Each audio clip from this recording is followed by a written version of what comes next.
Bonjour les enfants, je m'appelle Damien Dauphin et j'ai été invité par le Club Richelieu à vous adresser la parole dans le cadre de l'activité Accent d'ici et de là.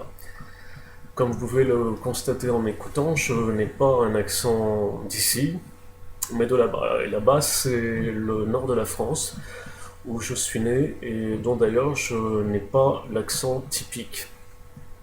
À savoir d'ailleurs qu'il y a plusieurs accents, il y a des accents flamands, des accents ch'tis, je vais y revenir.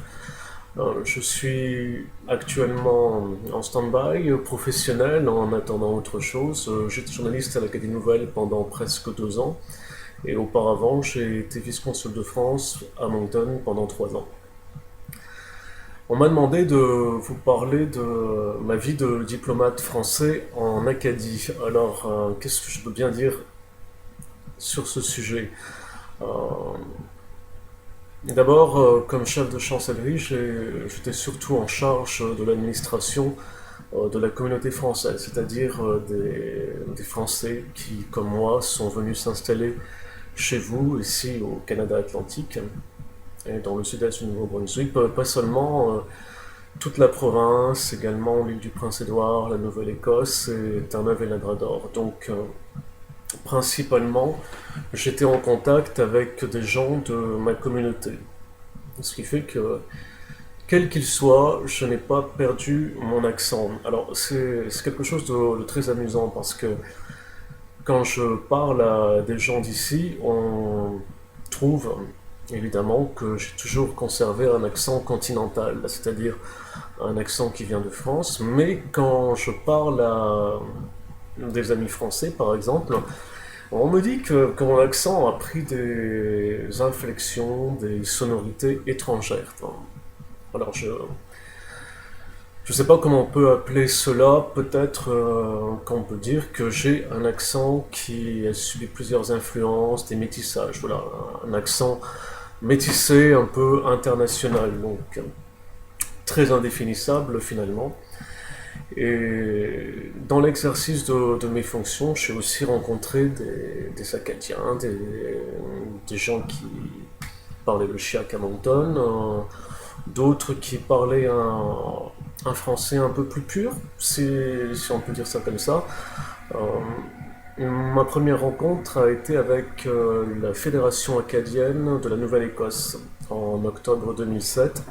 Et là, j'ai véritablement été surpris d'entendre des gens, donc des Acadiens de Nouvelle-Écosse, parler français avec un accent véritablement admirable, que je ne saurais d'ailleurs pas reproduire, mais bon, si vous connaissez des gens de Nouvelle-Écosse, ou si vous avez de la parenté là-bas, ben, parlez avec eux, puis essayez donc de bien repérer comment ils s'expriment, et vous verrez que ça a quelque chose d'assez différent euh, du vôtre. Bon, je ne vais pas me mettre à imiter l'ancien maire de Caraquet, Antoine Landry, qui connaissait euh, toute la gamme d'accents acadiens du sud-est jusqu'à la péninsule en passant par Baie-Sainte-Anne. Mais tout ceci pour dire que finalement, la francophonie dont nous parlons aujourd'hui, qu'est-ce que c'est? C'est une mosaïque et c'est aussi une symphonie d'accents. Vous allez entendre un Belge, quelqu'un qui vient du Congo. Ces gens parlent français, comme vous et moi, mais avec un accent différent. Et c'est ça aussi la francophonie telle que l'a chanté le chanteur Yves Duteil dans sa chanson La langue de chez nous. C'est une langue belle avec des mots superbes qui portent son histoire à travers ses accents. Bon, il en fait toute une symphonie. Et c'est cette image dont, enfin, sur laquelle je me suis appuyé en 2008.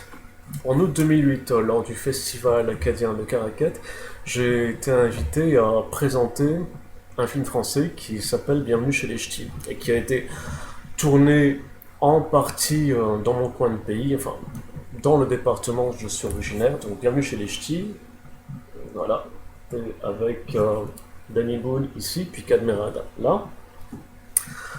Pour vous dire un peu quelle était l'histoire. Alors donc c'est l'histoire d'un gars du sud de la France ici, qui est muté dans le nord de la France, chez ce gars-là.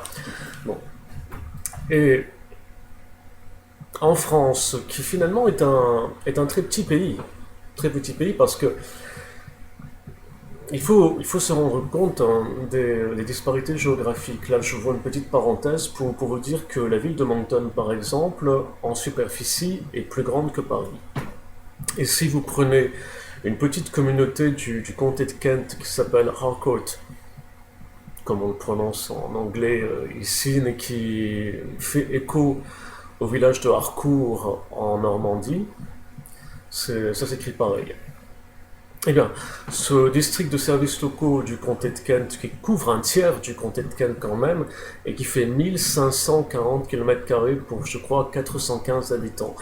Imaginez que dans cette communauté rurale, vous pouvez mettre 14 fois Paris, la capitale de la France. C'est énorme. Donc la France, finalement, c'est un très petit pays.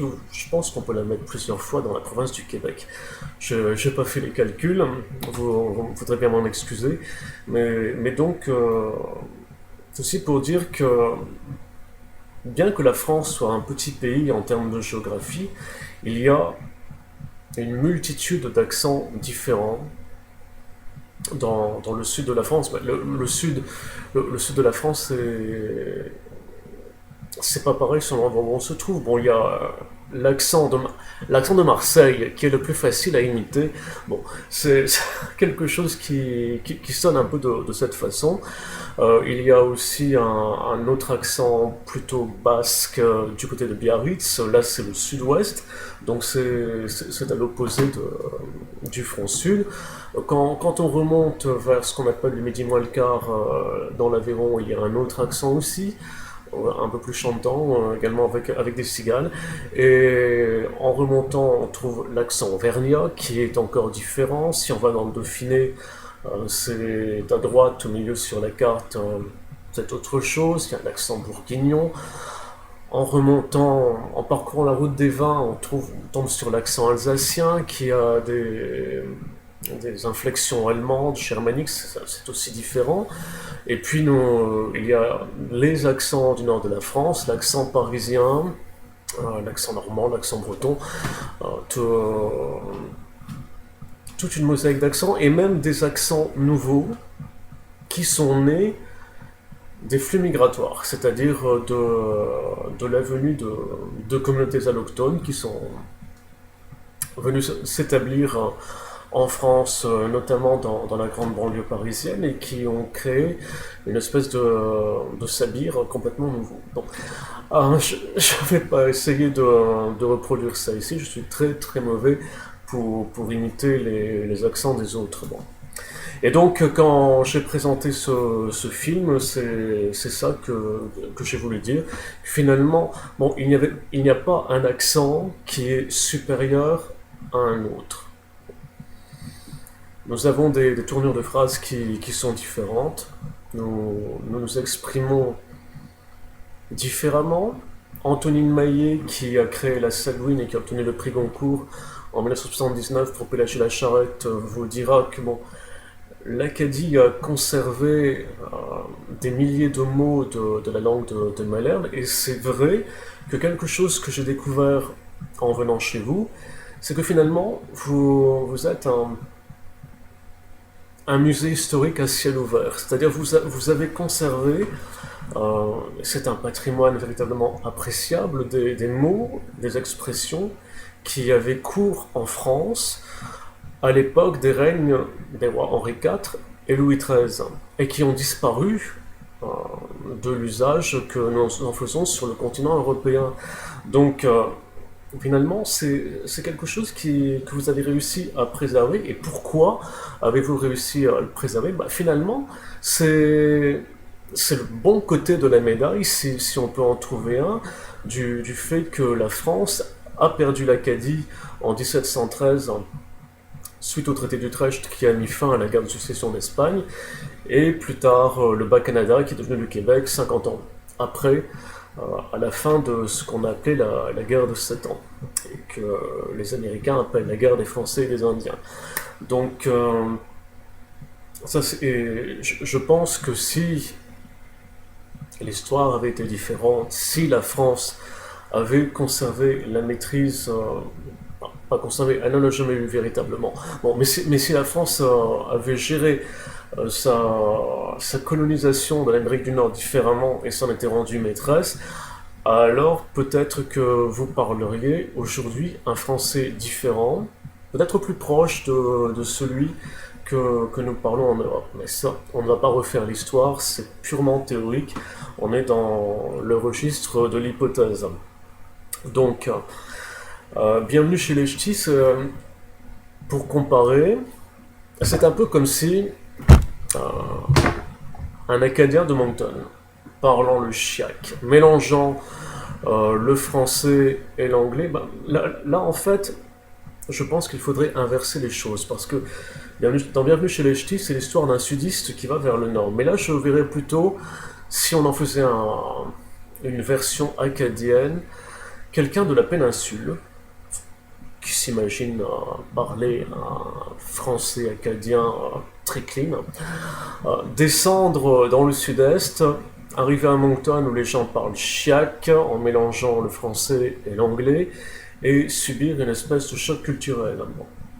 C'est un petit peu ça la thématique de l'histoire. Et c'est pour dire aussi que même si nous avons un accent différent, bah, nous pouvons nous acclimater à la culture de l'autre, à la façon dont l'autre s'exprime, et puis réussir à entrer en communication et à nous comprendre les uns les autres. Alors, je vois que j'ai déjà consommé près de 12 minutes. Je vais pas les faire trop longues parce qu'en plus, il n'y a pas de possibilité d'échange puisque même si je suis un ancien diplomate, au moment où vous entendez cette intervention, je me trouvais à l'ambassade de France à Ottawa pour assister à une cérémonie de remise de médaille de la Légion d'honneur. Donc j'ai préparé ce vidéogramme pour parler correctement, pour pouvoir m'adresser à vous. Peut dire ça en duplex finalement. Bon, pas véritablement en direct. Je voudrais terminer en vous présentant une partie d'un livre qui parle de mon coin de pays, c'est Curiosités, Trésors et autres merveilles du Nord-Pas-de-Calais. Le Nord-Pas-de-Calais, c'est la région d'où je viens. Elle est composée de 2 départements. Et l'un de ces départements, c'est le département du Nord, qui a une entente de coopération avec la province du Nouveau-Brunswick. Et donc, dans le département du Nord, on parle de moins en moins parce que ça se perd effectivement de génération en génération, mais on parle le ch'ti. Donc le ch'ti, c'est une espèce de patois local qui est encore parlé par quelques milliers de personnes. Et je vais vous lire un passage de ce livre intitulé Souvenir, souvenir. Ça va parler d'une chanson célèbre qui s'appelle Le Petit Quinquin. Tour Eiffel, gondole à Venise, Petit Quinquin, beffroi de Bergue et de Béthune, place d'Arras et Lion de Flandre sont ensevelis sous la neige dans les fameuses boules kitsch qui trônent dans toute boutique de souvenirs. C'est l'objet phare des hauts lieux du tourisme. D'un seul coup d'œil, le touriste sait ce qu'il doit à tout prix aller voir, le monument phare incontournable. Ainsi en est-il pour l'île et la statue du Petit Quinquin à l'entrée du square Foch, à quelques pas de la Grand Place. Le canchon d'Ormoire, c'est-à-dire la chanson berceuse, l'hymne des gens du Nord fut composé en 1853 par le chantre lillois Alexandre Desrousseaux. Lui-même, qui vivait au milieu du petit peuple dans le quartier Saint-Sauveur, a connu la jeune femme qui lui sert de modèle. Une pauvre dentelière, c'est-à-dire la pauvre dentelière, c'est une femme qui fait de la dentelle. Berçant son enfant et chantant avec infiniment de douceur, dors, mon petit quinquin, mon petit pouchin, mon gros rogin, tu me feras du chagrin si tu ne dors point jusqu'à demain. Traduisons. Quinquin vient du mot flamand quinde, qui signifie enfant, et pouchin signifie bien sûr poussin. Quant à rogin, il désigne le raisin. En berçant ainsi son petit Narcisse, qui pleure et refuse de s'endormir, la pauvre dentelière commence par lui promettre des friandises. Elle essaie toutes les cajoleries et finit dans la dernière strophe par brandir le martinet. Le martinet, c'est un petit fouet. Toute la pauvreté, le courage mêlé d'espérance et la tendresse des femmes se retrouvent ici sans mièvrerie. Le buste du petit Quinquin veille sur une belle berceuse d'un réalisme touchant, à tel point que des fétichistes se sont vite emparés du pied, de la main ou de la polichinelle du petit Narcisse. Alors, je vais vous chanter un petit passage de la chanson. Traduire, c'est pas tout à fait facile. Donc, dorme un petit quinquin, ça veut dire dors mon petit enfant. Mon petit pouchin, mon gros rogin. Mon petit poussin, mon gros raisin. Tu me feras du chagrin si tu t'empoies jusqu'à demain. Tu me feras de la peine si tu ne dors pas jusqu'à demain. Donc, ça, c'est facile. Le premier couplet, c'est ainsi l'autre jour, un pauvre dentelière, un ami cloton, c'est un petit garçon, qui depuis 3 quarts d'heure fait jeu de brère, t'as chaud de l'endormir par une canchon. Ça veut dire finalement, ainsi l'autre jour, une pauvre dentelière, en berçant son petit garçon, qui depuis 3 quarts d'heure ne faisait que pleurer, a essayé de l'endormir par une chanson. Ali Dijo, ma narcisse, m'intara du pain d'épices, du chic à gogo, si t'es sage et que te fais dodo. Donc elle lui a dit, mon Narcisse, Narcisse est son prénom, demain tu auras du pain d'épices, une friandise assez savoureuse, typique du Nord-Pas-de-Calais, du sucre à gogo, plein, plein, plein de sucreries, si tu es sage et que tu fais dodo, si tu dors. Donc maintenant je vais pousser la chansonnette pour vous laisser entendre ce que ça donne. Dors, mon petit quinquin, mon petit pouchin, mon gros rogin. Tu me feras du chagrin si tu ne dors point jusqu'à demain. Ainsi l'autre jour, un pauvre dentelière, un ami cloton, c'est un petit guerchon, qui depuis 3 quarts d'heure fait chaud que de brère. T'as chaud de l'endormir par un canchon. Ali Dijo, ma narcisse, m'intara du pain d'épices, du Chicago, si t'es sage que te fait dodo. Et là, on reprend le refrain du petit quinquin. Bon, je connais pas vraiment pas la chanson par cœur et ça serait un peu fastidieux de vous la chanter. Mais tout ceci pour dire, finalement, vous n'avez pas compris grand-chose, sans doute, quand je l'ai chanté, mais c'est pour dire que partout en français, il peut y avoir ce choc culturel, ce patois, selon les régions, quelque chose qui fait très couleur locale. Bon, puis, et le ch'ti, ça a des origines dans la langue flamande aussi. C'est aussi une espèce de petit métissage de ce coin de France, situé près de la frontière belge et qui a subi pendant des siècles des tas d'invasions. C'est un véritable champ de bataille. Voilà, je vais terminer là en espérant que vous avez compris au moins une partie de ce que j'ai dit. Et puis je vous souhaite donc une belle journée autour de cette activité qui célèbre la langue française dans sa diversité, sa pluralité et toutes ses intonations mélodieuses qui forment une symphonie magique et pleine de couleurs comme un arc-en-ciel. Voilà. Bonne journée les enfants, à la prochaine fois.